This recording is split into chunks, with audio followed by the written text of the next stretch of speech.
80 বছরেরও বেশি সময় ধরে প্রত্যন্ত গ্রামে এ পরিবারটি আঁকড়ে ধরে আছে এই পেশা। শুধু এ পরিবার বললে ভুল হবে, এই গ্রামের 20 থেকে 30টি পরিবারের আদি পেশা এটি। নারকেলের ছোবড়া থেকে ব্রাশ বানানো, ভিতর বরিয়া গাছালায় গাইতে যাই, এইভাবে কারিগর আছে, কারিগররা এইভাবে মালগুলো খিলাই।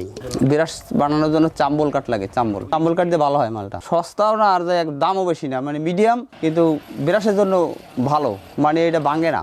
এই এলাকাটি নারকেল সুপারির জন্য বেশ সুপরিচিত। নারকেল খোল ফেলে না দিয়ে তা কিভাবে কাজে লাগানো যায় সে ভাবনা থেকেই এমন উদ্ভাবন।